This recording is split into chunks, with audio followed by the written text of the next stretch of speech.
I think it'll be a more competitive roster this year, but that's not going to translate into more wins than they had last year. They don't want to win. They don't want to win. I get it. Why would you want to win? You're trying to get a quarterback which you haven't had in 40 years. You don't want to win. No, and I hear you.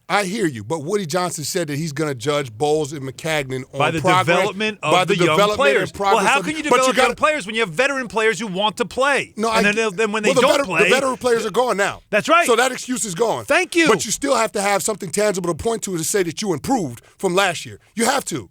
Performance-wise. And we're Woody all Johnson told us. Everybody's judged on wins. That. Listen, I understand what he told us, but everybody's going to be judged on wins and losses. And if they don't have more wins than they had last year, somebody's getting fired. That's the reality. Wait, Cece. And I want to get to the calls, but I'm saying it. He told us to our face that the first time in 17 years we're going to do it differently, and that he's judging the team on the improvement of the players. And that may well be. Not wins and losses. That may well be the case, but you better be sure that there's going to be a number in his mind that's associated with progress. Yeah, you know what that number is? You know what the number is? It's the cap. It's the number. It's the amount of money he's going to spend on this mess that they're going to put out there this season. So that's why they're cutting all these players. All right, if we're going to be bad, I don't want to pay for being bad. So give me the lowest payroll possible and we'll be bad. And then we'll start from there. That's what he's doing. Can we agree that it's hard to find 5 wins on the Jets schedule right now? I hope it's hard to find 3. Can we agree on that?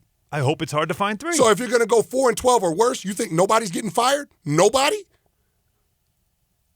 Todd Bowles will be fired. Somebody's going to get fired. That's what I'm saying. They know what they're getting into. I don't know how you fire anybody if we're all together in agreement on what this season's about. CeCe, well, they need to hire Chris Carter as a consultant because Todd Bowles is going to be the fall guy. That's what's going to happen. CeCe, what do you always say about a bad plan? A plan that can't change is a bad plan. All of a sudden now, I don't care what Woody Johnson said. First of all, you held him hostage because he was trying to leave before you asked him the last 2 questions. He was done with the interview, and we appreciate him actually sitting down with us. But bottom line is this, he's going to save as much money as he can knowing this team is going to be bad. But at the end of the day, the only reason that any coach out there that you would feel comfortable having as your next head coach is going to want to take this job with Woody Johnson's past history is if he can make the 1st or 2nd overall pick and get his guy. It's the only way you get an offensive coordinator. First of all, that's the only way you get an offensive coordinator that you like. I get it. We'll see what happens with this Morton guy. Apparently he's up-tempo. Guys seem to like the system or whatever it is. But it's more.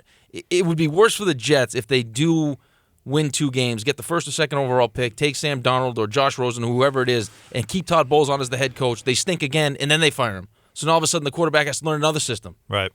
If you're going to get a quarterback, if that's what you want, if that's the goal is to get a quarterback with this tank or whatever the hell you want to call it, it's unfair to that quarterback to have Todd Bowles be your head coach. They stink again and then fire him, so now he's going to learn a second system.